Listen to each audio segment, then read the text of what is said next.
big fat red zero after I copied and pasted. That is crazy. Big fat red zero. That sounds like my love life. I thought I saw a thing. We are the people of Mercury. I'm right there too. I am your interplanetary host, Travis Montgomery. These views reflect one planet and one planet alone. Hello and welcome to another episode of Mercury's Cast. I am your host, Travis Montgomery. Be sure to go to the Facebook page, Mercury's Cast, and like it. Follow us on Twitter, Instagram. Something happens every now and again. Rate and review on iTunes if you ever care to look us up on that. Just at least subscribe to it so you get the newest versions. We got a full house tonight. Darin's back, and he's ready to go as ever. He's fired up. We got Tim back and a new first-time guest named Alex, fuck you. Well, we got Asian Tim. Darin, how are you doing? You can hear us right now, can't you? Oh, he's getting his earbuds. He's good. Oh, absolutely. I can hear you just fine. I'm just wondering how you guys hear me. Magic. Sounds fine. It'll be better when you get the earbuds in, probably. Yeah. Tim, let's go down the line.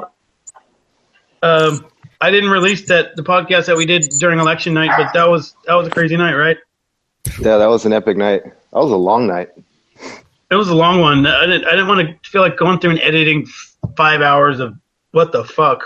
Basically, yeah, I was just waiting for CNN and MSNBC to call it. It was like just waiting for just two more stations. We were waiting for that one. They were crying inside. They were too busy whining and bitching and whining about it, so it wasn't happening.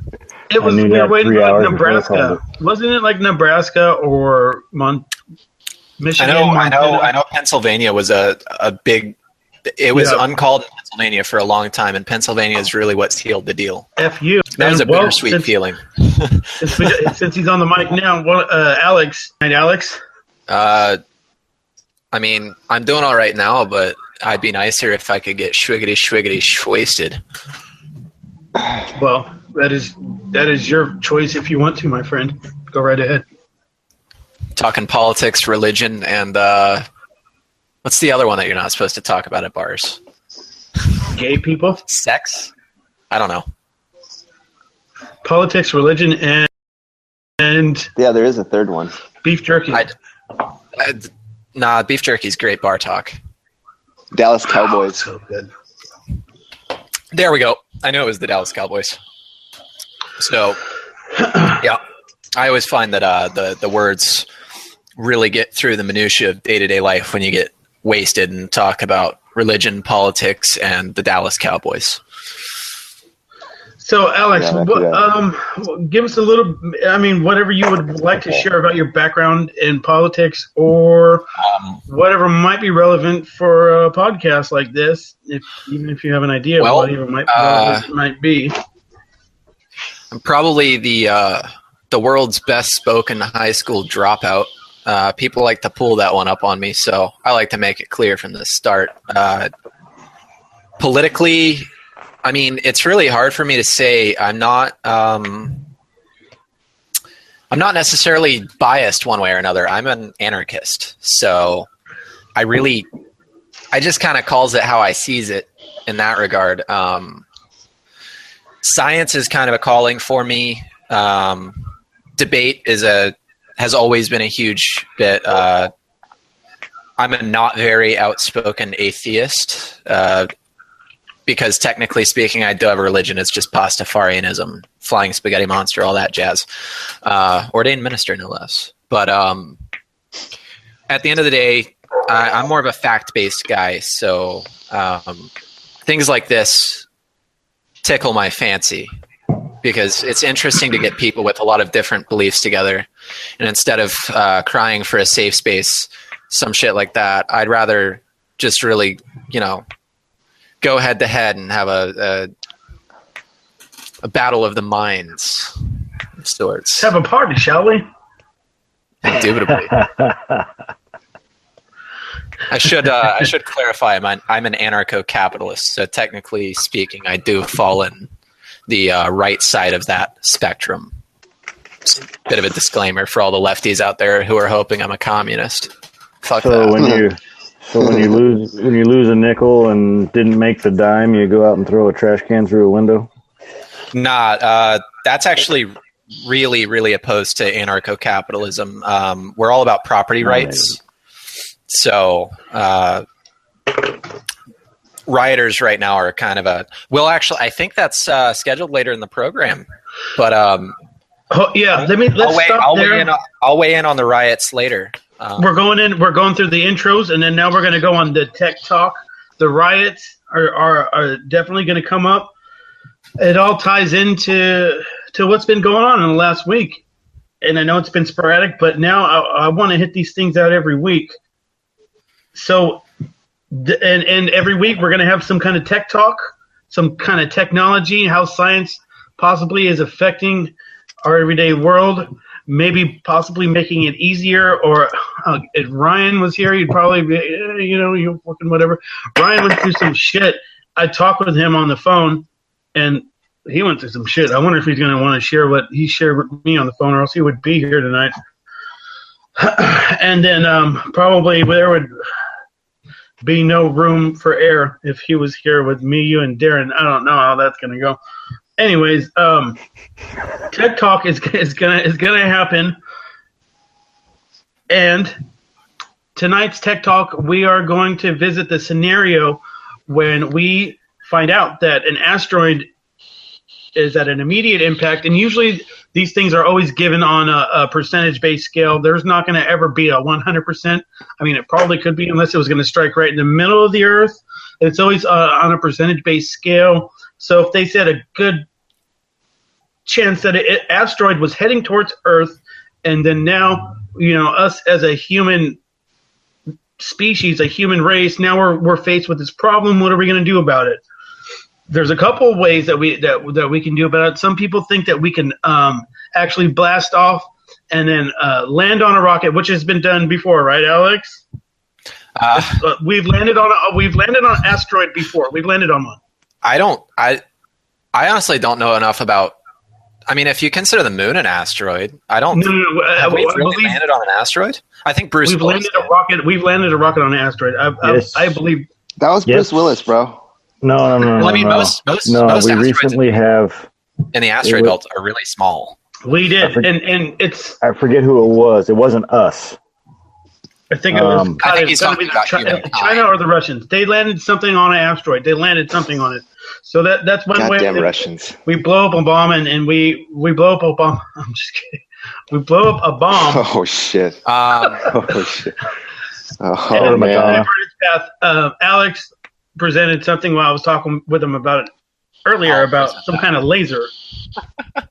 Right. I'll get into that. That's a tricky one to explain. We don't want to shoot a nuke at it because then it's just going to scatter everywhere, and we're definitely getting hit by something. We didn't land on an asteroid. We landed on a comet. Okay. Comet 67P. That's what it was. Comet, whatever. It's all. We had anchoring harpoons that were designed to catch it, and what happened was, it attached to it and then bounced off. So. Hey, yes and no. Was that manned though? That was just a probe. No, that was definitely unmanned. As far as manned space missions, we've only ever been in the Earth's atmosphere, like in the Earth's upper atmosphere, and on the moon, depending on who you ask. I do believe the moon landing happened, but some people say it didn't. And you know what? I'll be back. Okay, I'm not here to. Dude, grab before bros, dude. What do you think we're gonna do? What do you think our options are? When we see that rock flying around the sun? Well, presently speaking, we'd be fucked. Pardon my French, but we're talking about an in-world crisis here. On this podcast, this is Mercury's Cast. It's a family program. I'm just saying. Sorry to all the fucking children at home. No, we snort, blow, and sell prostitutes. We'd be royally screwed because you have to understand to even get to launch a rocket into space, it isn't as simple as it seems. You use gravity most times to slingshot things outside of Earth's gravitational influence because the amount of rocket fuel it would take to really break that if we weren't using the slingshot effect, would be just absurd. We wouldn't be able to do it. So to launch any sort of ballistic countermeasure would require either huge advances in rocketry and perfect conditions. We'd have to know very far in advance that it was happening to be able to get something to meet up, because rockets are relatively slow. Even if one was approaching us, we have to take into consideration that this thing would be moving miles per second, not per hour. And yeah, it would be like shooting a gun at a train. Basically. And it'd be absurd. And the funny thing is, shooting a train at a gun. Wait, not at a bullet. Shooting a train at a bullet would be a better way to put it. Yeah, you're not going to hit it. Just like you need a supercomputer crunching the numbers for a year to even figure out how to hit the thing. So my proposal would be a little bit different, and it's instead of a big ballistic rocket, those. I don't know about you guys, but if you were into science as much as I was, you know that photons or light, it has weight. You can produce acceleration with a lamp. It's just not enough to be felt. But light does create thrust, and light does have mass. If we were to use a laser and direct it at this thing, we could be hitting it way sooner than we would and hit it for a much longer duration than just one rocket that could malfunction. I mean, rockets' success rates are really, really low. That'd be just a horrible gamble. That'd be like gambling the life of every human on the planet on a Dallas Cowboys game, on them winning one, no less. So with lasers, though, photons, I mean, space is an amazing thing in that mass is taken into account, but weight isn't an issue. So if you're hitting this thing with enough light and a strong enough light, you could technically, and if you did it far enough away, deflect the thing just enough to get it to slingshot around Earth. It could still mess with tides, and it could still, be a scary situation, but you could at least increase the chances of survival by quite a lot. It's not going to fly right past Earth. It's going to actually swing kind of in another direction. That's how some of our rockets you could deflect thing. it, but ultimately it would get closer to Earth because the Earth is a very large gravitational force. The Earth would want to pull it into it.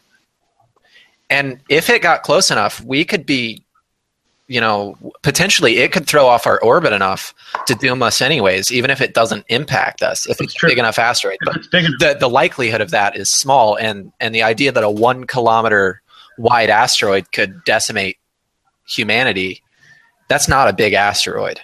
So in this case, though, yes, we could deflect it with a laser. The issue there becomes power. Fortunately, in Germany, over the the project started in 1994, but 2015, they fired up a stellarator, which is an interesting design for a fusion generator in Germany. And in 2016, they fired it at roughly 5 times the temperature of the core of the sun, or 160 billion degrees Fahrenheit. Which is how much Killian? In megakelvin, that is 80 times 80 megakelvin, or 80 times 10 to the 6th power. That amount of heat could create so much electricity that we'd be able to power such a laser. But right now, that's probably about 10 years out of reach. Fortunately, there is a program here in California whose purpose is for the early detection of asteroids. I don't have the information in front of me. I can look that up maybe for a closing segment in the show. But in a nutshell, we use space lasers, pew, pew, pew, and the asteroid goes bye-bye. But when you say it takes like a long time to do, how long would it take to see it coming? That's debatable, but keep in mind that the closest.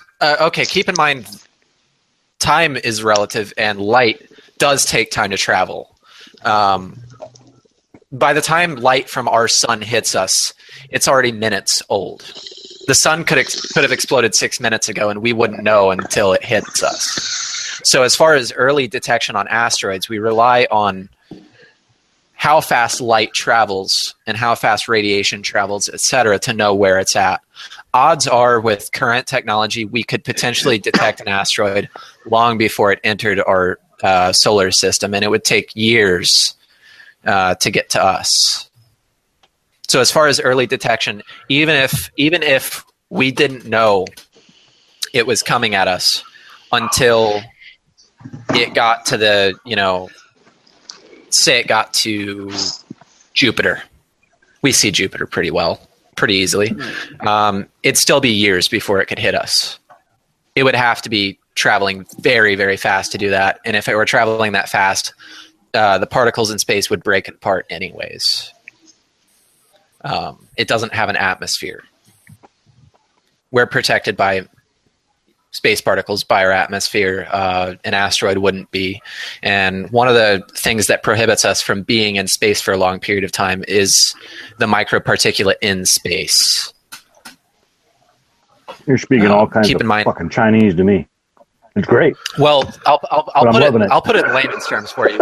When we first I kind of get it, but some of the terms I don't get. It brings possum sometimes. When we first sent astronauts into space, when they got back to Earth, we scanned their helmets, and there were very small punctures through the helmets from micrometeorites that went straight through the spacecraft, straight through their helmets and straight through their skull.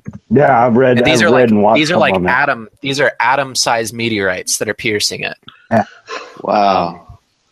We've definitely been to space, but it's not easy and it's not good for us in the long term. We couldn't live in space. That's crazy. Not for a long period of time, because we just don't have the technology to shield against that. We do have radiation shielding. We do have all sorts of great technology to protect us from those sunbeams, but where we're totally screwed is with micrometeorites that can pierce everything. Over time, it could cause cancer, because all cancer on a genetic. Is that radiation, or is that atoms of metal? That is atoms of metal, rock, water. And it's more dense than what the spacecraft is made of, so it's going to actually... It's not more dense. It's not more dense. It's just traveling very, very fast. It's traveling very fast.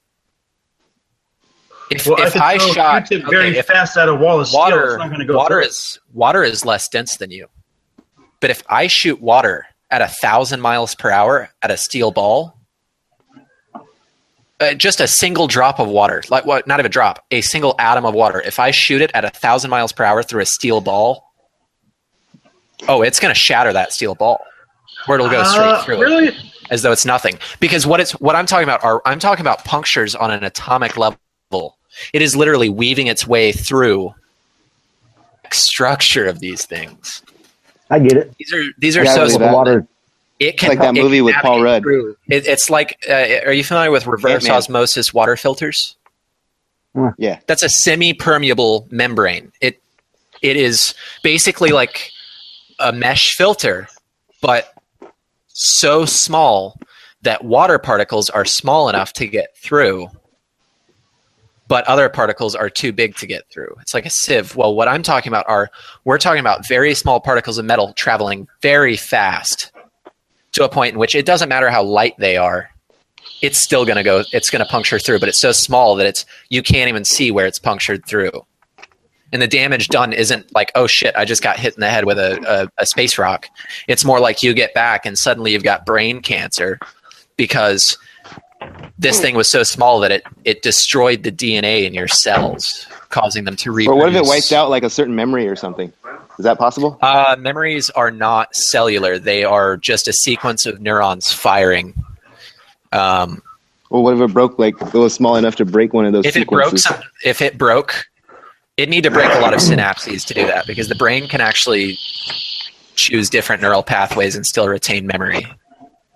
That's why people with Alzheimer's can still remember things. I'm not super versed on neuroscience. I just know the basics of this stuff. Just the basics. High school dropout. We expect you to have all the answers. Right? Hey, we're all going to be like physics majors by the end of this podcast. Should have dropped out of school. School's for fools, man. Be like me. Probably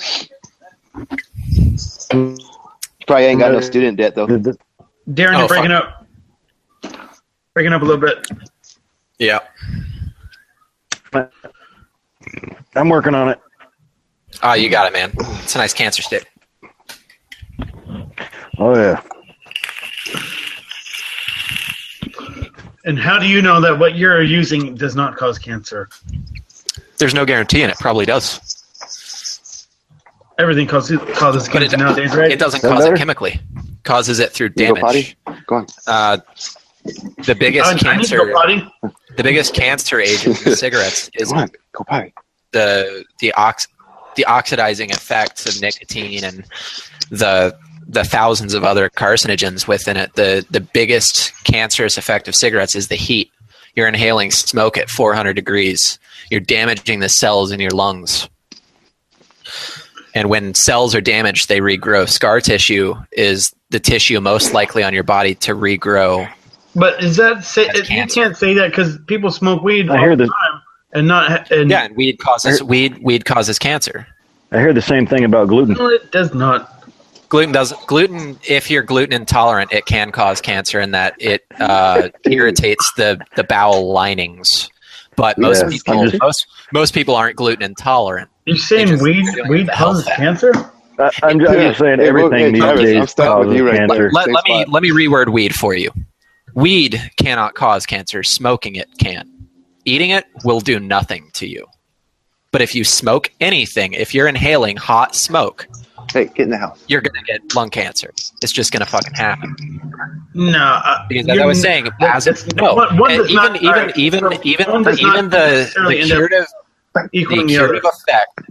the curative effects of cannabinoids are not outweighed by how cancer works. Cancer is damage to the DNA of tissue. Scar tissue is more likely to become cancerous. So at the end of the day, if you're inhaling hot smoke, you are doing damage to your lungs. And when you're doing damage to your lungs, you're increasing your risk of lung cancer. Now, if you're eating edibles all day, no risk whatsoever, unless you're gluten intolerant and those brownies aren't gluten-free. But once again, the percentage of people that are actually gluten intolerant is so low that I'd wager to say 90% of people who don't eat gluten are not gluten intolerant, despite the fact that gluten can actually be very good for you. And where have you done your research, sir? You can actually look at a lot of pot legalization advocacy groups. Ohio recently legalized pot, but it's only for medical. And you're only allowed to vaporize it because vaporization does less damage to your lungs. But almost every study done on smoking pot has come back inconclusive because most people that smoke pot also smoke cigarettes. But there's not a single study that proves that smoking pot does not cause cancer. And ultimately, smoking anything, inhaling hot smoke is going to do damage to your lungs. But it's not going to give you cancer necessarily. There are studies that. Well, no, there's no proof that you can smoke cigarettes for 80 years and not get cancer. It's all about chance, percentages, likelihood. But if you vaporize, like if you're using, for instance, if you're smoking from a pipe, you're smoking ganja from a pipe, you are more likely to get lung cancer than someone who smokes it through a bong because they're water cooling the smoke. But you're still inhaling solid particulate, which is going to cause irritation to your lungs. Maybe you like the way that it burns. Maybe you like the way it burns, but the cells in your body don't. So, but it's all personal. Keep in mind, I'm a pro drug guy. I don't care what drug you want to do. I don't think it should be illegal because it's your choice as an individual to do whatever you want to your own body. Smoke your weed if you want. I'm cool with it. I've been pro weed from day one, despite the fact that I don't smoke it. What about crystal meth? Smoke it if you want to. It's not my business. Don't run up in my house trying to take my shit. If you take someone's shit, that's a crime. That's already a crime. Let's get to some of the things that we would like to talk about. People. For sure. Would anyone like to jump out and tell me what an executive order is? And don't get it confused. You can't really create laws through an executive order. No, it commands previous legislation. Go ahead, Darin, if you would like to jump in. No, it's basically just an executive order to tell a certain branch, like say the Border Patrol, to enforce the laws. You will no longer ignore this. You will do this, and that's the way it is. You cannot write laws through an executive order. People mistake that. I want to comment that he's. I'm actually looking at the definition of the purpose of executive orders right now, and you are spot on. Tim, is it? All right, go ahead. I got him. It's time to feed little niblets. So if you could go ahead with that, or unless you were done, but I'd like to hear more. No, I generally just keep it simple. That's all it is. Okay. Yeah, keep the debate down. Like, bam, this is what it is. Done. My take is pretty simple in that I already had an idea of it. Basically, it's just telling federal agencies to do what what Congress and the Senate have already told them they should be doing. That's all they're for. That is the only purpose of an executive order. It is. They can be used to say direct not to enforce something. Also, those are the only two uses they really have. Yep. Well, let's give an example. The example that I like to use is the National Defense Authorization Act, where it was pretty much passed saying that the Department of Homeland Security had the go-ahead to accumulate our information, and I'm just doing this off the top of my head, for the purpose of Homeland Security to gather up everyone's data and keep them in a certain area so that in case there was a terrorist, and they would go through these keywords and stuff like that. I mean, I probably butchered that. I was not ready, but that's but that's more like a serious thing that wasn't previous legislation, or maybe it was, but they took it to another degree. It's within. They have what's the word I want to use for counter emergency subtitles of laws within that come under national emergency issues, where say we get an attack, bam, he can order an override, and we just start getting all kinds of information to find out what the hell happened. But he abused it and made it as in, hey, we can do this all the time. Dragnets are illegal. Dragnets are unconstitutional, and all the NDAA was a dragnet, and it's unconstitutional. We have rights as a people, and the security of a nation does not come over individual liberties, and we have the right to free speech. We have the right to the privacy of our speech. And yes, there are websites like Facebook where we forfeit contractually our rights to anonymity and those freedoms. But in the case of click that button, in the case of a phone call, we should not be monitored, and that overreaches. Yep. I really don't want to filibuster here, but I actually do have some data written down about executive orders. If any of you would like to.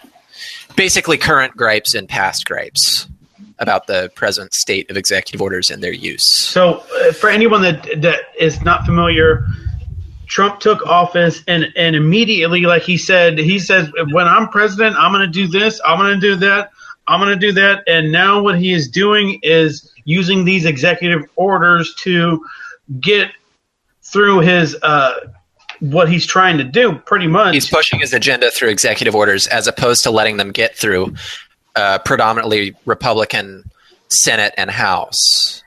Which would probably pass anyways. Which would pass them anyways, yeah. So is he speeding along the process, or is he? I mean, why hold it up in a crazy system of? Now we vote yay, vote nay. I mean, my biggest issue with Obama was that he unconstitutionally signed 145 executive orders while in office, and already Trump has signed 4. And the only thing that I will throw Trump a bone in that with the DAPL executive order he signed, all he did was reverse an Obama executive order. Obama unconstitutionally ceased the construction on the DAPL with an executive order. All Trump did was overthrow it with another one. What should have happened is Trump could easily go into the executive order list and nullify, which is what he should have done. As president of the United States, he has the ability to nullify past executive orders, but what he did instead was he overstepped his bounds and wrote an executive order ensuring that it would be built, instead of letting it go to, the Supreme Court, letting it go through the Congress. What, on the wall? And no, I'm talking about the DAPL, the Dakota Access Pipeline. The wall, that brings up that's for a different topic, although I could say that is also unconstitutional. One of the things I am against. That goes into the TPP NAFTA talks we'll do later. His executive order to end government funding of Planned Parenthood International, I wholeheartedly support that decision, but I disagree with the way he went about doing so. Once again, he should have taken it through Congress, and he should have said to them, hey, I'm proposing that we defund Planned Parenthood International because they are a private entity that we are funding with taxpayer dollars, and it is unconstitutional to those who disagree with the foundation and the values of Planned Parenthood International. As a disclaimer, I am pro-choice. However, constitutionally, that's not how taxpayer dollars work, and that is total fucking bullshit that we were ever funding it in the first place. See? I agree with you on that. I don't agree with you on that policy, but I agree with your on the funding of it. I'm just saying that Trump could have. That's great. I think Trump I can handle it. Trump could have ended it constitutionally. I see you over there, Tim. Doing it good. I'm sorry. I haven't heard much from Tim. See, that's always the argument. Everybody's talking about. He's enjoying life right now. He's just enjoying life. Look at him. I'm happy. He's just living the dream player. Living the dream player. Go ahead. We have a good conversation going on, I feel. Darin, you said you didn't like the last part that he said? No. I just disagree with him on policy. I'm definitely not pro-choice, but more responsibility. But as far as his thing on keeping the fingers out of my fucking wallet, I 100% agree with. Darin, on pro-choice, morally, I am opposed to it. I do not agree with abortions on a moral level. However, just like drugs, which I disagree with on a moral level, I don't even take fucking Tylenol. Right. I just don't think that it's the government's job to tell people what they can or cannot do. The only legislation that I could see being put in place to control abortions is the second that a baby shows neural patterns of dreaming, i.e. consciousness. At that point, you're murdering a viable and conscious life form. Prior to that, a heartbeat means nothing to me, but when you can show that a baby's brain is working and this baby is dreaming, that's not a fetus, it is a baby. And to me, morally and legally, that should be illegal, but that should just be covered under murder laws. You have to unless it's like an emergency and the baby's killing the mother from the inside. Purposes. But for medical purposes only after that point. But prior to that, I don't think it should be used as birth control. I think that is immoral and irresponsible as fuck, but I do not believe that it is the government's job to determine. The only thing I do believe is that I should not be funding it. You should not be funding it. And anyone that disagrees with it is funding it right now, as long as it is taxpayer dollars pay for it. And as much as Planned Parenthood wants to lie about it and say that tax dollars do not go for abortions, you can look at any company, you can separate finances, but those finances received from the government still allow them to operate brick and mortar establishments where they kill babies. Yes, they do. If they want to kill babies on their own dime, they can fucking do it. But I don't want to pay for it. I morally disagree with it. As far as law is concerned, I do not believe in morals being enforced with law. Why can't anybody... Fuck them for taking my money and funding that shit. You are the first person that is like, pro-choice that actually has a logical freaking explanation about it and your stance. Everybody else is like, oh, it's just a woman's right. Man, get the fuck out of here with that shit, man. Get your greedy ass hands out of my fucking pocket. I hate to do this to you, Travis, but I'm going to plug another podcast, Logical Anarchy. Great podcast as well, if you want to see where I come from. But I'm an anarcho-capitalist. It's basically a libertarian that's given up on the idea that we can fix it from the inside. I figured out the libertarian aspect as soon as you went on your drugs and abortion stance, which I got. So it's all good. Most people don't even know what that is. Well, my morals should not be enforced on other people. We're not thought police, and unfortunately, if I were to try and police people's morals, I would be no better than the fucking SJWs on the left who want to tell you what you can and cannot say. But you have to acknowledge that some Trump supporters, the alt-right, is the same way, but they've got their own little triggers. If you mention to them that there are airplanes and tunnels that can be dug under a wall, and I'm sorry to do this to you, most illegals are flown in with visas. A wall is not the solution. The solution is finding an actual legal way for these people to immigrate in and pay taxes, although taxation is theft. Throw that out there. But a wall won't stop illegal immigration. Let me look at the numbers. I'm gonna go ahead and throw out the number I remember, and then I'm gonna look it up after I say that and prove myself wrong. But I believe 70% of illegals that come into the country by plane on travel visas, and they just overstay their visas. You're probably pretty damn close. No, I think it's more about 40%. I'm looking it up now. Oh, it is. But that's PolitiFact. Let me see if it is fact, because PolitiFact is notoriously left-leaning. That's on a 2006 estimate, though. What was the number? It was 40%, and that's still huge. Sorry. Yeah. Huge. Yeah. I think that legal immigration is the solution, because I do believe that the migrant workers serve a purpose, but if they're going to be eligible for entitlement programs, I'm anti-welfare through and through, but if they're going to be eligible for welfare, even if they're not here as citizens, they should at the very least be paying taxes on their income they're earning here. But I'm also all for abolishing income tax. So I think sales tax should be the end-all be-all, because then rich people who buy more pay more, poor people who buy less pay less, but it's fair through and through, and you don't have these bracketed systems that punish people for making more money or less money. Just a flat tax on purchases. Income tax is inherently illegal. They tax cigarettes heavily to discourage smoking. They tax income so heavily to discourage working. Sorry to put it that way, but that's just how I feel, bro. Can't put it anyway, dude. That's makes sense. I'm a conservative, dude. I'm right on par with you. Well, I'm probably more conservative than you. By the people confuse Republican with conservative, and they don't just like to confuse libertarian. I don't like it. Yeah, I feel like the mainstream Republican Party is not conservative in that they have totalitarian aspects. No, yeah, fuck those guys. Yeah, McCain and McConnell and all those jackasses I'm what they call a classical liberal. So free and easy hippie shit, dude. Just don't touch my guns. Yeah, I'm a Ted Cruz guy myself.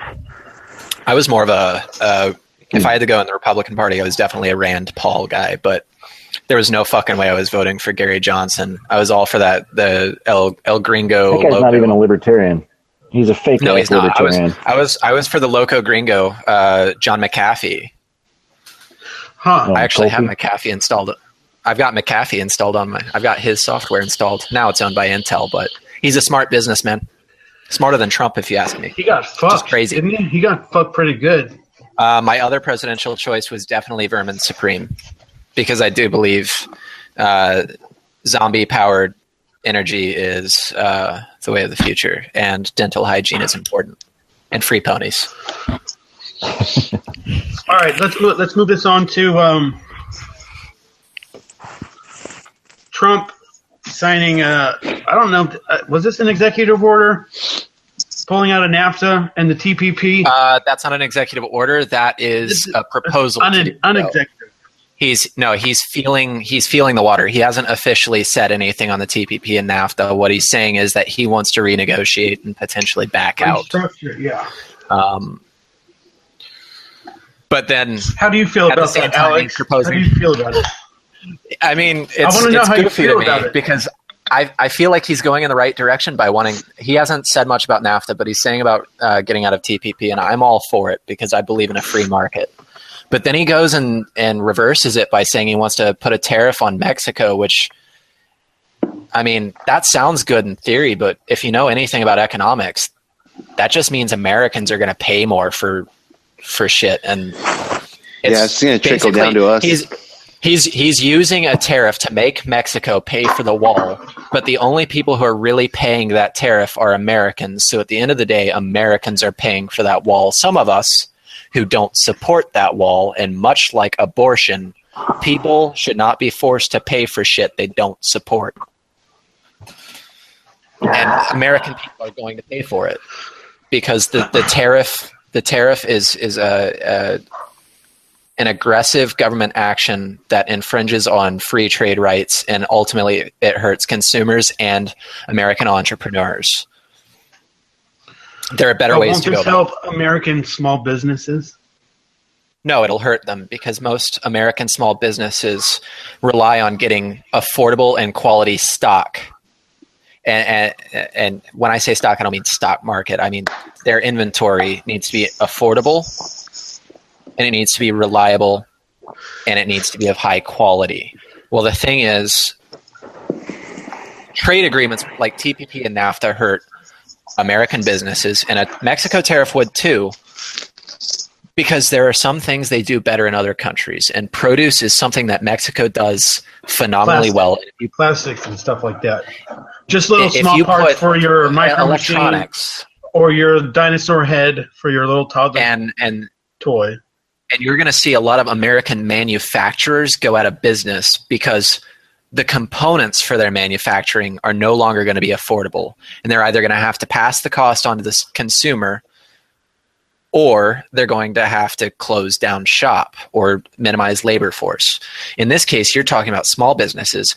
Your local vacuum repair shop isn't going to be able to operate if they have to buy American-made chips that are of higher quality than they need. So now they're going to have to pay more for a low-quality chip when they don't need a high-quality chip. Either way, they end up fucked. Well, it's like our economy's pigeonholed because there's no alternative source for that right now. If you wanted a little plastic part that's made in China, and there's not an American company that's going to spring up in the next 2 months that's going to be able to provide you that part.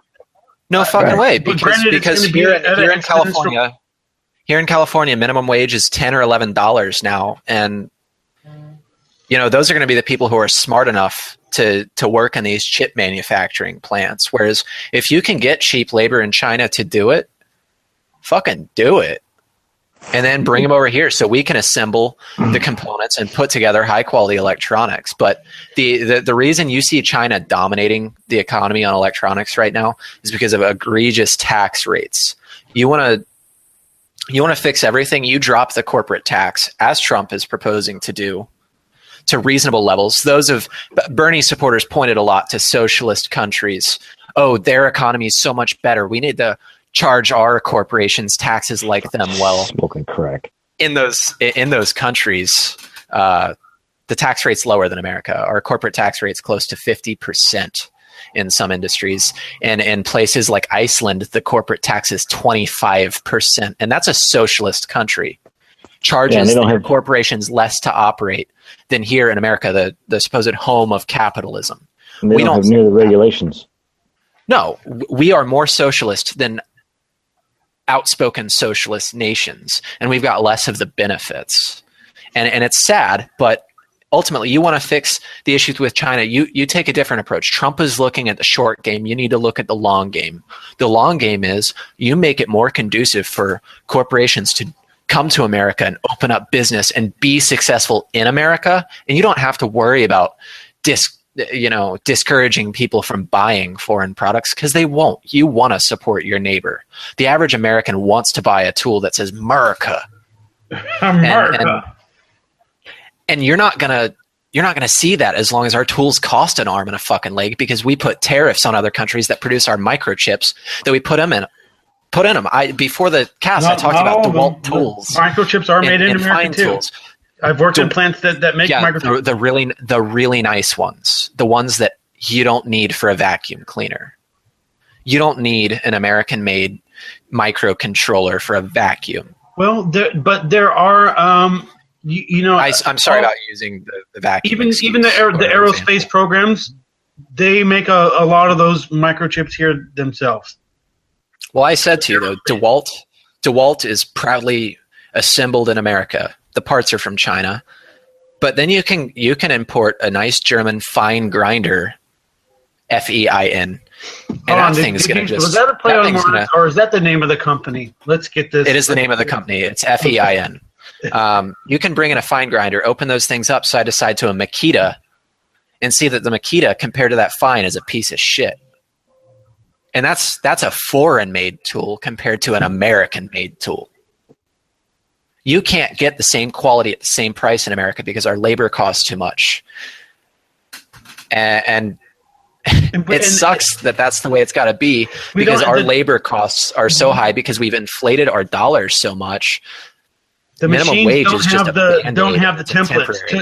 To write that software costs money too. All right, you need to program this stuff, but you know what? 3D printing might solve a lot of those little small issues. You could print that thing in your garage. So, there's business that way. How about that? There's only one form of 3D printing right now that is viable for production models. Normal 3D printing produces brittle, and it's for mock-ups. It's for concepts.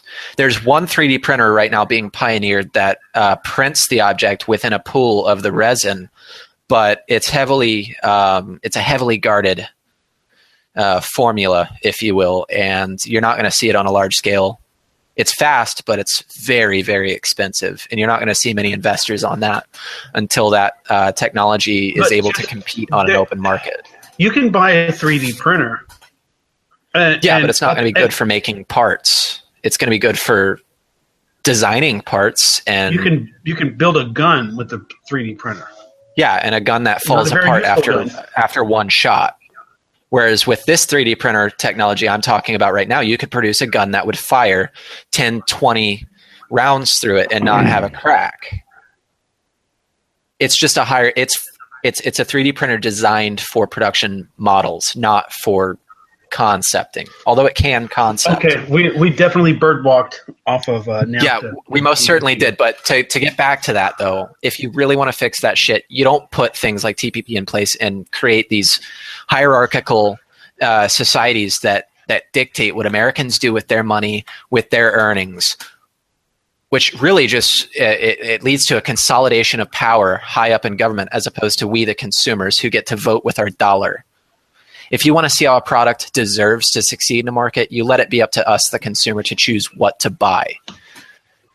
That's true trade liberalization, not the idea of the TPP and NAFTA, which that's just giving more power to government to determine what we, the consumer, deserve to buy and not. And if you wanted that, then you should have fucking voted for Bernie. Fuck that. Because that's what he wanted. He wanted one type of deodorant and one type of this, and that's what NAFTA is. That's what TPP is. It's the government and their little employees determining what you want to buy or what you're allowed to buy at what price. Maybe deodorant's a bad example, because I feel like we could nationalize deodorant and it would be fine. Yeah, I don't see anyone trying to start a company. You clearly don't have a sensitivity to burning your armpits under the burning fires of fucking hell. But if it's antiperspirant deodorant, then I'm fine with it. Just as long as it's antiperspirant, You don't the government dictates. The government dictates that if you want any car other than a smart car or a Prius, you now have to pay 100% premium on that car. That better? Enjoy your fucking Prius. No, we're not talking cars. We're talking deodorant. That's very simple. Maybe some consumer good. Stuff can be governed. A car is a consumer good. No, you can't. You can't constitutionally. You take the freedom of choice from the consumer, and you're becoming a fucking fascist. Okay, Q-tips, deodorant, and cotton balls. Okay, that's I'll give you Q-tips and cotton balls. Why not just have the government just have a lock on that? Say, hey, don't have to worry about buying government. The government will issue you your antiperspirant deodorant, and you can have 7 different flavors. And when the government, because they're all the same. You're not going to have any special cotton balls. When the government cuts corners on those cotton balls and Q-tips, and you end up with a fucking staph infection in your ear. Just ask the people of Flint, Michigan right now how they feel about socialized capitalism or state capitalism. Because all utilities in this country are controlled by the state.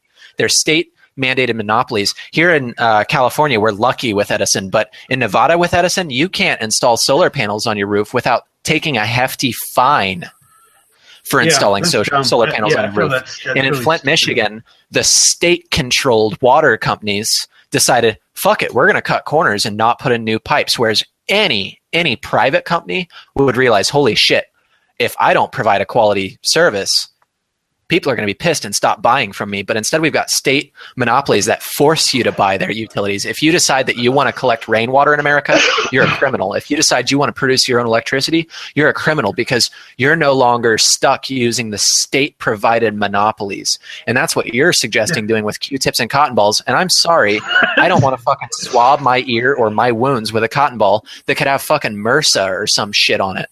You know what? Because the government cuts corners on everything they can to pocket more money for themselves. Balls, the Q-tip, they're going to be huge. It's a flaming pile of garbage. It's a flaming pile of garbage. They're going to be huge. They're the best. I know a guy. He says they're going to be the best. My Q-tips are the best. I know a guy. He's a professional in the field. Superior to any other Q-tip. I don't want Trump controlling Q-tips. I'm sorry. I just think that, you know what, maybe we just need to pick and choose.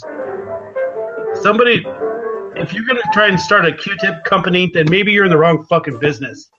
Then maybe you just need to go do something else. And government-issued Q-tips may not be a bad idea, is all I'm saying. The government is not in place to make a profit. The government is in place for the sovereignty of a nation, defending our borders from overseas threats. That is the purpose of a government. State government, the purpose of state government is 5 Q-tips a week. It's not going to cost anything. Is to negotiate with other states, and the purpose of local government clearly represent the views of their local constituents. I know. All right, I'm fucking around. I do not think the federal government should have fucking control over Q-tips because they'd find a way to fuck it up. You know what? I don't know. And in the case of Trump, and this brings up why I'm so pissed about Trump, is because we're in a day and age where an anarcho-capitalist can smile when he sees that Donald fucking Trump beat Hillary Clinton. Because that is pathetic. Mm-hmm. I hate Trump, but the fact that I smiled when he got elected over Hillary Clinton, or Clinton as I call her, Hillary Clinton is pathetic. That I was so scared of a candidate that I was happy that another scary candidate got elected. I know, and I've been on record for a year, but after Trump won, it was kind of like I was so glad that Hillary lost it. I am kind of a Trump supporter because I just didn't want her to win. And if you know how to read and if you know how to use Google, then you just know that she is not a good person. And that if half the stuff that she is accused of is even true, if half of it is true, then it's like shady shit, right? It's pretty fucking shady.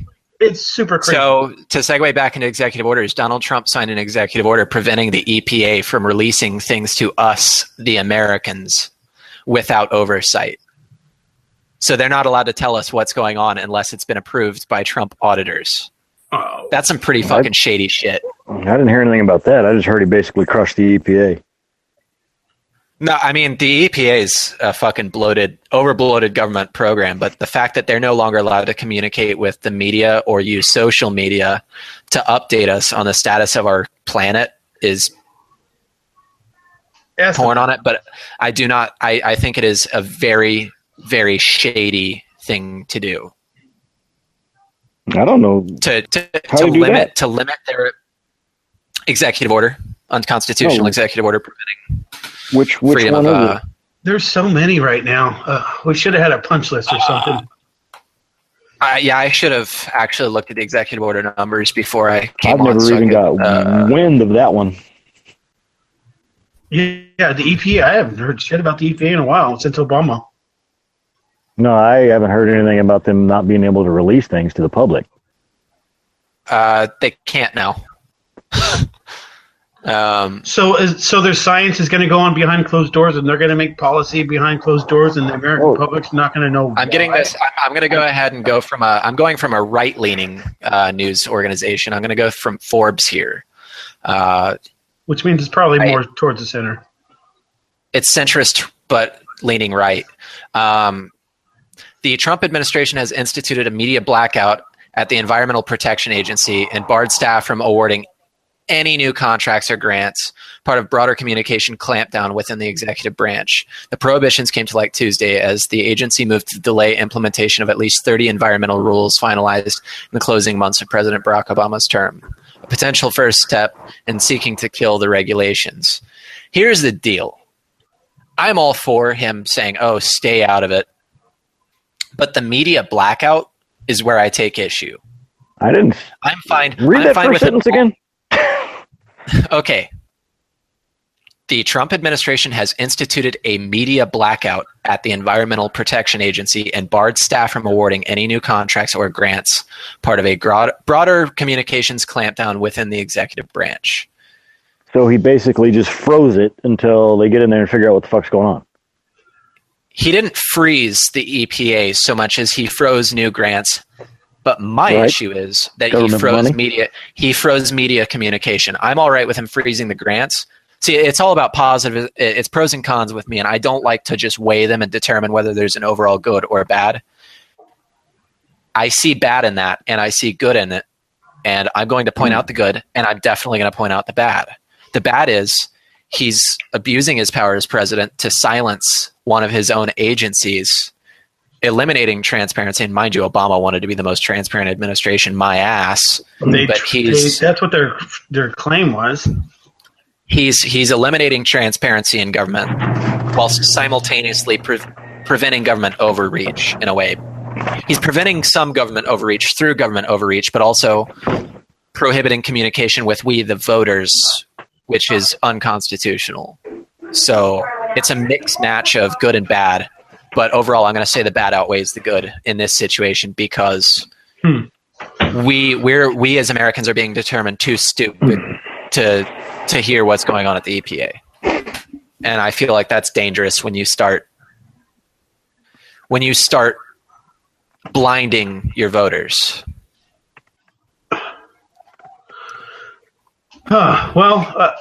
It's shit like that allowed the government to collect and monitor our phone calls and our emails for years without us knowing until a criminal decided to be a whistleblower and let us know, hey, by the way, the government's illegally collecting your information in mass in a giant unconstitutional dragnet. And that's basically that's the same sentiment of what he did with the EPA. And I want to see him do best. I'm a firm believer in the whole airplane analogy of don't shoot your pilot. You're in the airplane. Don't wish him the worst. So so we do good as far as following the EPA, but what about a lot of the natural occurrences that's going to happen in the globe's lifespan? Or as it goes through changes, and are you talking about the natural cycle of heating and cooling of the Earth? Yes, and why was the EPA even created? It was exactly for that reason, right? No, the EPA was. It all goes down to climate change. It all boils down to that one factor. No, the EPA's original purpose was, it boils down more to the nuclear crises in America with nuclear power meltdowns, et cetera. Chernobyl was a big environmental issue. Global warming's only been an issue for the past 25, 20, not even 20, politically. About a political issue for 20 years that anyone knew about, thanks to Al Gore. I invented the internet, blah, blah, blah. There is that's right around the time the EPA was the Earth is on a natural warming and cooling trend, but humans are definitely making it worse. However, it's cattle more so than actual carbon emissions. And have you heard cow about farts are what's really heating our environment. Permafrost up in Russia that's releasing all that methane too? That's probably going to be worse than and that's worse than anything we've ever done as well. And they will blame it on us, and partially it is. Cattle accounts for over 80% of hydrocarbons released into the atmosphere. It's not our cars. It's not. It's cattle. It's cow farts. So we need to eat more steak. Is what you're saying? We need to eat. We need to eat less steak. We need to. No, just eat them all. Well, if we eat them all, then we get rid of them. Well, I mean, if you got them to stop growing cattle and then we ate the remainder, yeah, I'd be down for that. I could do steaks every night, but if you want to do it in a logical way, you just stop buying steak and then cattle producers produce less cattle. But that's a way to do it without the government getting their dirty grubs into it. The government, what about we just start making steak meat? We start producing it. And we start growing meat. You mean, okay. There's studies that we could make synthetic meat with insects. That'd be an interesting way to do it. Like insect protein. You know what? Let's go on. Let's go on because we're on a roll here. As long as it tasted good. As long as it tasted good, I'd eat it. So we're at an hour. I'd like to give us another 30 minutes, probably. Okay. Just like to keep the time length down. I do have a question. I do have a question before we get off the topic. And since the actual topic we were discussing was TPP and NAFTA, and I kind of brought up the Mexico tariff Trump proposed and pointed out how it's the same. Tim, what do you think of all that?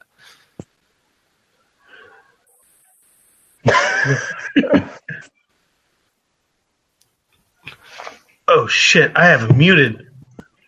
I'm sorry. You're not muted anymore, Tim. I broke him. Yeah, you left, and then I was hearing like a garbage disposal and a pet eating. And then he was only he was only muted on your recording side. I could still hear him. Really? My smaller dog just is always eating. So is his name Giblets? You should have named him Giblets. Anyways, I'd have named it Lorraine Kelly. So what do you have to like? Do you have anything to weigh in on this? Well, as far as that Mexico tax, I think isn't there already a fence on most of the border? Why can't they just reinforce it? Blah blah blah. The wall looks nicer. Blah blah blah. He can put his like a big golden T on it or something. Yeah, the fence is no. The fence sucks. It doesn't work. They need to spend the time and build it so that people that are trying to make it here don't die in the desert. And we can cut down. Yeah, but there are tunnels. They can dig tunnels. Well, that's why we have infrared sensors that shoot down too. They shoot down. They shoot up above ground. We catch them. They're armed with motion censored machine guns. You wouldn't need infrared. You need CAT scans for that. But not just a wall. It's all kinds of security. I think it's archaic, but I mean. I'm more of an open border policy guy. I just think we need to get if we fix our government to a point in which we no longer have the entitlements and what about sanctuary cities that will harbor criminals and not just the ones that committed a unlawful act by getting here, but having a violent crime and then being released back into these sanctuary cities will. Do that and continue to do that. I hate to be dismissive on this, but I do want to get to the some of our final topic. But I'll just say this: if someone assaults you, I urge any female listeners out there, purchase a gun, and if someone tries to rape you, shoot them. And shoot them in the dick. Because if you do that, they will die. You don't recover from being shot in the dick. They will bleed out. Hashtag shoot them in the dick. So shoot them in a dick. That way they go out a very painful way, illegal or not. If you want to solve the issue of violent illegals, if they're committing violent crimes, encourage more people to shoot them in the dick. Hashtag shoot them in the dick. I want to see that trending. But that's how you solve an issue without a giant fucking taxpayer paid wall. You just make America a less hospitable place for illegal activity. You encourage people to take responsibility for their own safety and rely less on police that take 20, 30 minutes to get there. If someone violently attacks you, you shoot them.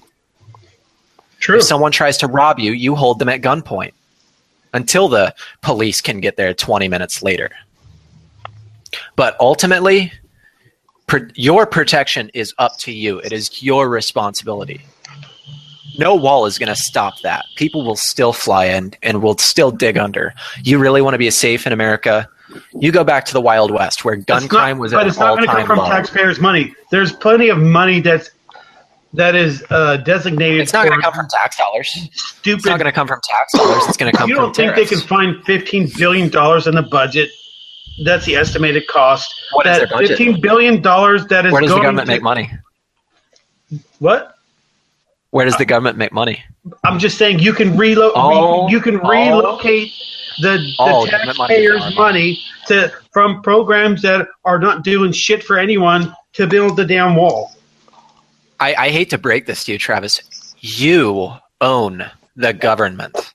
I own the government. Darin owns the government. Tim owns the government. All of that money work for us. But it is their job to. But so when they spend $15 billion on a wall, they're spending our money on a wall. And unless they get that money back, I'm saying is that they could take some of the money that's going from somewhere that's dumb and then put it to that. And I'm still not okay with it because it's still money that shouldn't be there in the first place. So you're saying we should not have any taxes? I'm saying that a government should not have a surplus of money nor a deficit of money. If they need to tax us on our purchases to maintain the basic operation of a government, they can. Which eliminates foreign aid, welfare, literally any program where they give money away.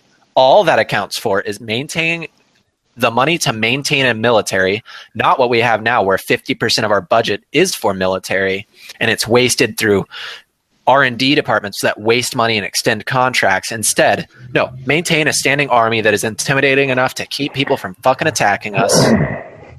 And that's the federal government's job. So put them on the border. Just line the border with soldiers then, with troops. Fuck. They could do it so much easier. Turn us into fucking Switzerland and give every single American a fucking rifle and teach them how to use it. Have a standing army of citizens. That way you're not paying upkeep. We can maintain our own jobs, and we are, as a country, a standing militia. So that if someone tries to invade us, we can fuck them up. Someone would argue enough guns here. We just have to be organized. You do realize that just organized citizens. You do realize that Hillary Clinton supporters and Barack Obama supporters walk amongst us. And honestly, I think in a society in which you are, and I hate the idea of a totalitarian government requiring me to do anything, but I'm kind of okay with the government telling me I have to know how to use a gun and I have to shoot it. And I'm sorry, the people that refuse, oh, guns are scary, I'm going to cry, I'm triggered. Oh, I shot an AR, it's a scary looking gun. But we live in California, though. That's pretty much like We live in one of the few states in America in which you can walk down the street with a Mosin Nagant on your back in broad view. California is an open carry state. Start exercising that right. As long as there's zero weapons or zero ammunition in it. Yep. Basically, it's a useless rifle, but a Mosin Nagant still has a bayonet. Tim. What? Tim, you were going to say something? I don't think open carry is legal in California anymore. It is. Just for rifles and shotguns. And they can't be semi-automatic. So if you're black and you're walking down the street. It's a bad idea, but if all of us did it, they passed that like a few years back. It's any firearm. You can't open carry any firearm. Let me see. As long as the firearm does not have a magazine or a loaded magazine or any kind of that was before a couple of years ago, because all these idiots kept doing it, and then soccer moms would call the police and shit. It's people. Could you imagine everyone rioting that, and they had? Or march riots wouldn't happen. In California, the open carry laws only prohibit openly carrying an unloaded firearm in a prohibited area. Those types of areas are places where weapons are generally prohibited, such as schools, airports, post offices, courthouses, and other government buildings, which is funny. And I hate to detract from this, but my high school recently, one of the high schools I went to, recently became one of the few schools in America in which teachers are encouraged to have a gun safe under their desk and be trained on firearm safety and have a firearm. I don't think that's a bad idea. I don't want to release a name to necessarily get them under hot water by some fucking commies, but it is in Ohio, I will say. I understand, and that I agree with it. That's a good thing. I agree with it too. Gun-free zones are just open shooting, but no. If Trump really wanted to make America safer, he'd do what Switzerland did and do 2 years mandatory military as well as a standing militia. Everyone gets a rifle. Yeah, well, that would never happen, man. Our political system's too far gone to where any logical thinking. It would definitely not happen. I did not say it was not an idealism. I'm just saying that is what he would aim for, and it's better to have tried and failed than to have not done so at all. Yeah, cool. Let's go to the riots. Are we going to do that? Well, so we can start at the inauguration. Does anybody have anything to say about his speech? Because I thought it started off good, especially talking about the establishment and how a lot of these people have been making decisions and they've been benefiting off of them, and who has not been benefiting off of them is the general American public. I thought that was cool. I thought the American First policy was pretty cool, too. Like we have already talked about, I don't want to limit international trade, too much, but we've already kind of talked about that. That was my gripe with it. I thought, a lot of people were hating on it, and they have their opinion. I thought it was pretty, he didn't mention himself too much in it. Well, have you seen Trump? Is he super religious to you guys? No, he never has. He never has before. I always thought he was an atheist. No, it did to me. But I always thought he was an atheist. No, he's appealing to the standard conservatives, the Republicans who are firmly based in God, guns, and hating gays.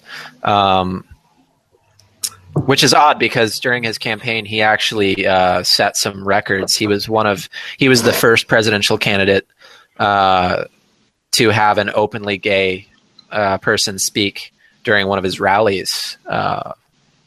A CEO, actually. He was very pro-LGBT during the campaign, and it was one of the things I applauded him for. But his speech, it started off strong. I could have cried tears of joy until he got into the American superiority complex. We are a country that depends on international trade, and we are a melting pot. I do think immigration is a very important part of our culture. I'd like to see it done legally, but I'd also like to see the barriers to entry become a little bit easier to do, or more reasonable. I wouldn't say easier, but more reasonable. It does take a long time, because I got like 2 coworkers that they both took about 2 years.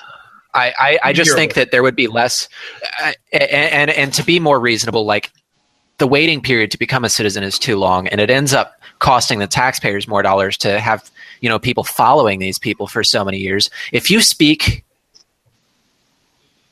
decent enough English to carry a conversation, just enough about our history to not be totally ignorant, and you're a capable worker, you can show that you're financially stable enough to move here and not rely on the government to get by. You should be a citizen. I'm sorry. We're a nation of immigrants, and that should be the way. But that's not what the liberals want, and that's not what Republicans want. So, fuck the guy in the center here. But his speech was really great, except for that stuff, and then he went full retard. Full retard towards the end. But moving on. I think he started off really strong. I agree with that. Tim, anything to say about the speech? Pretty much same feelings. Darin, I feel like you're gone. I'm sorry. Tim, go ahead, Darin, if you're there, because I see just fade to black with you. No, I'm here. Okay. I don't know why I'm in the fade to black mode. I'm looking at everybody. It seemed like a lecture more than like a unifying thing, which... See, I thought it was unifying. I feel like and very, done. very, very patriotic, and fucking made me want to go up and grab my guns and shoot it in the air and kick the fucking legal immigrants out. It was like I felt like I wasn't being lied to for the first time in a long time. I felt like nope. And it's the opposite for me. Really, even if it's not true that what he is saying, that he believes what he's saying. That's the feeling that I get from it. Yep. Yeah, I guess so, because he's always been that way. So. Yeah, I understand why you feel that way. I don't think you're stupid for feeling that way. But I don't think for an instant he's going to deliver, just like I didn't think Obama would. There were things Obama wanted to do that I thought were great ideas, like closing Guantanamo. Fucking great idea. Holding prisoners without a trial is unconstitutional as fuck. But did I think Obama would do it? Hell no. Holding prisoners unconstitutional. Whoa, you're getting on stuff that doesn't apply to citizens. We're talking about citizens here. There's a difference between a guy that's overseas. It's even international. I don't give a shit about the international law. Fuck Obama that. They tried to bomb us. Fuck them. Obama drone strike 2 American citizens without a trial. Let's just say that. Right, but Obama would have never said that during his campaign. Drone striking and Guantanamo Bay are two different things. I think it's immoral to hold someone without fair trial. Would you think it's immoral under suspicion of somebody cutting somebody's freaking head off, and then we want to question them? Still think they should be given a trial. Well, they're probably going to be found guilty. Gitmo until he gets a trial. A lot of the times, if the CIA catches these people, and the civilians from Pakistan, they catch them in Iran, and now they're in Guantanamo Bay, which is in the fucking South America. How do you non-citizens organize a trial under those circumstances? It's what kind of jury would you use? By keeping listen to this. Waterboarding, and this has come up. Waterboarding gave us the 9/11 terrorists got waterboarded. A couple of the key organizers of it, and then they gave up intel from it. Sheikh Mohammed. Okay, no that's trial, fine. No nothing. That's fine. But what about the people who, have been there for now? The entire duration of the war that we as citizens are paying for to keep them there, that we don't really have anything solid on. It's suspicion. They're considered. Basically, what we're doing is we're not even following a war criminal. You don't get in Guantanamo Bay when just suspicion.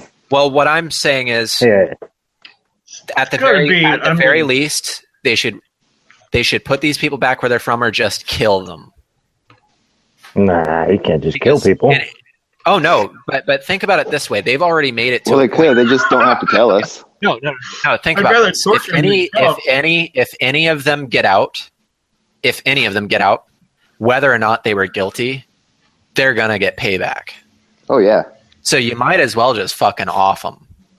Well, yes, but on an international stage, what does that cause? I heard a couple of those on an international stage. What does indefinite detention of people cause? We haven't even given a time frame to it. We're indefinitely detaining people.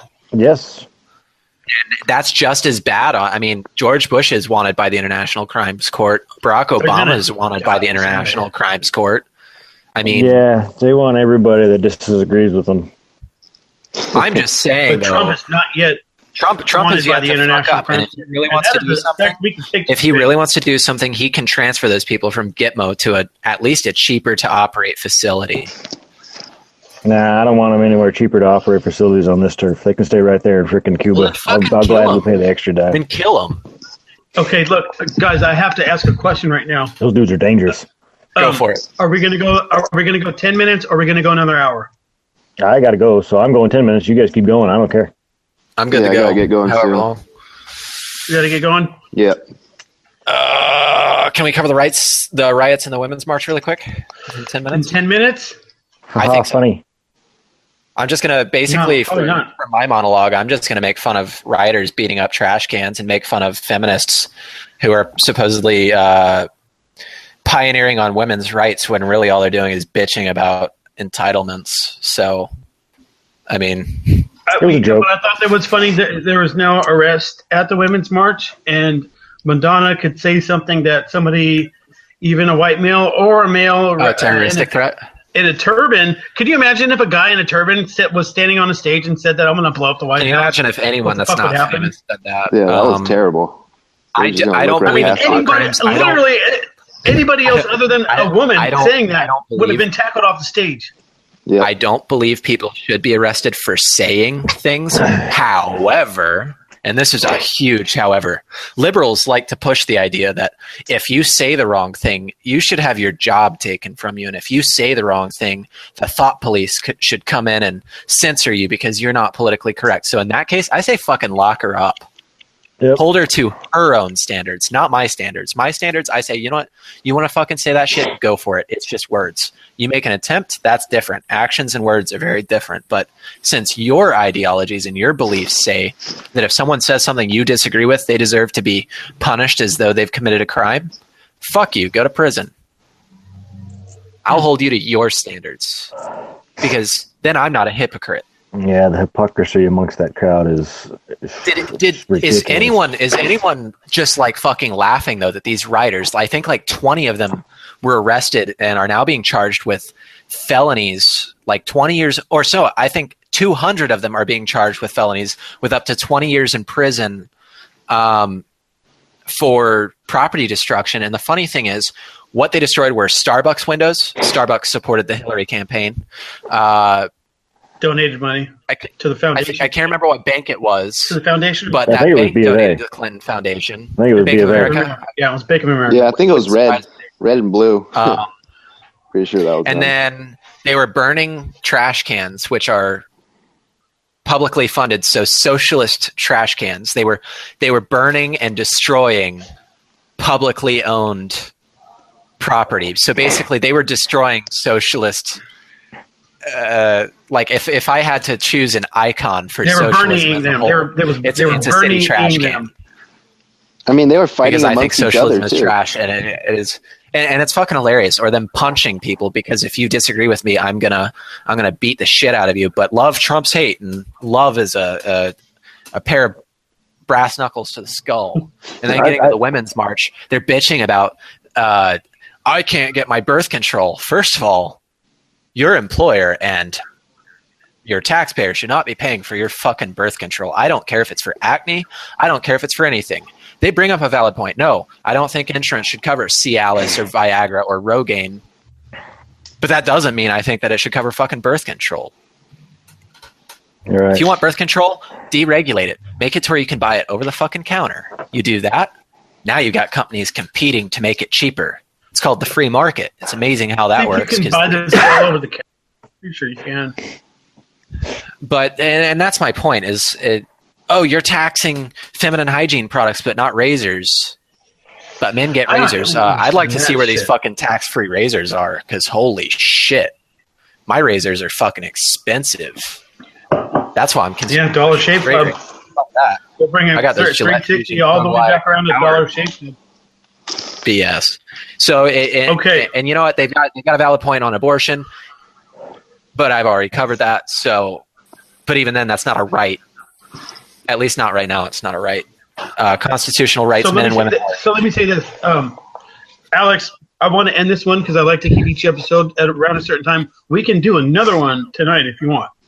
Why? We can just talk about anything. Or if you're done, then you're done. No, dude, I'm just ready to go. Do you mind if you're ready to go? I meant for another one, but let's close this one out. Do you have any shout-outs you want to give to anybody? I want to shout out to Darin and Tim for being awesome adversaries in this. I know a lot of what I said was probably something you could disagree with, but I hope you understand that I come from a point of view of logic over feelings. Nah, yeah. No, I didn't disagree with you much on anything. A couple little things, but nothing. 90 things I disagreed with you with. Can you understand why I disagree? Oh yeah, I totally get it. Like I'm a conservative, and you get the more libertarian view, and that's where like our 5% difference is, and that's it. Like other than that, dude, as far as your government and freaking funding and all that shit, I'm right on par with you, bro. Fucking get your shit out of my fucking business based on facts. So yeah. I'd like to give a shout out to the Logical Anarchy podcast as well. This isn't a conflicting podcast; it's on different days. Hey, give a shout out to any podcast that you want. I'm all about podcasts. John, that's what I do. Runs this stuff. I mean, I proudly wear his merchandise. It's good stuff, and a lot of what he has to say, I feel like anyone that enjoyed this show should really enjoy what they've got to say, and you might really learn something. John's a far smarter person than I am, so I definitely urge you to check that out. That's about it, though, because I've pretty much What's up, Tim? No, man, I'm just tired as shit. Been up early this morning. A bong earlier? What? Did I hear a bong earlier? No. No. Oh, all right. So you are just tired. I thought I heard a bong. Maybe it was a vape. Well, he might have been just pissing. Yeah, maybe. I went to the bathroom once. That's what it was. I thought you were pouring dog water, dude. You really went and took the leak, motherfucker. Huh? All right. Anyways, I'll give a shout out to Akon, who's brought a lot of solar energy out there to Africa. Shout out to anyone? No. Yeah, I'll give a shout out to Donald Trump. Keep pissing the liberals off. There you Amen go. to that. Yeah, it's like I seriously just happy about seeing certain people being butthurt. Yep. That's honestly it's not going to stop. It's just beginning. Everyone's fucking. I love. Oh my god! Everyone's lost their goddamn mind. These liberals don't even have any idea what the hell's going to hit them. I'm swimming in butt. Just for you, Darin. During the when they were reading the ballots, so during the presidential results, I was in a really liberal coffee shop, and as much as I hate Trump, it was so fucking satisfying watching them all cry. I never even thought of that, dude. I should have done that. I should have went out to the local Starbucks near me, dude, where all these freaking hipsters hang out. I knew that I'd piss off the Clinton supporters, so. Wow, that would have been great. I should have went in there with my damn phone and recorded that shit. That would have been awesome. It's going to go on for a long time, too. I was in a hookah lounge. Pace yourselves. Hookah lounge coffee shop. Either way, though, sorry. At any rate, we have to keep this. We're running right against the hour and 30 minutes, which is our cutoff. All right, guys. Fair enough for me. All right. Have a good one. I'll see you next week and yak at you guys in between the week, I guess. All right, guys. For sure, man. Adios. Take care. Shout out to France. I'm going to give a shout out to France for the couple of listeners that are still over there, still listening. I think that's awesome.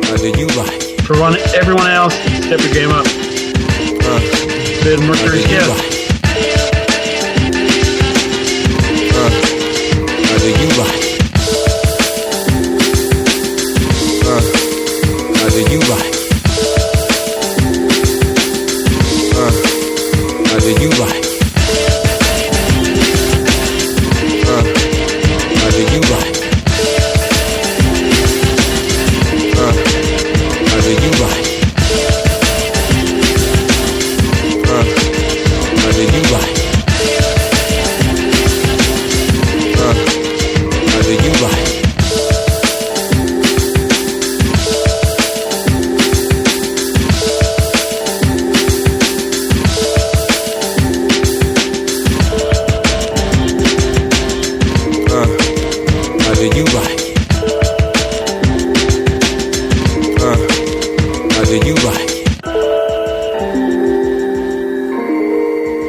Either you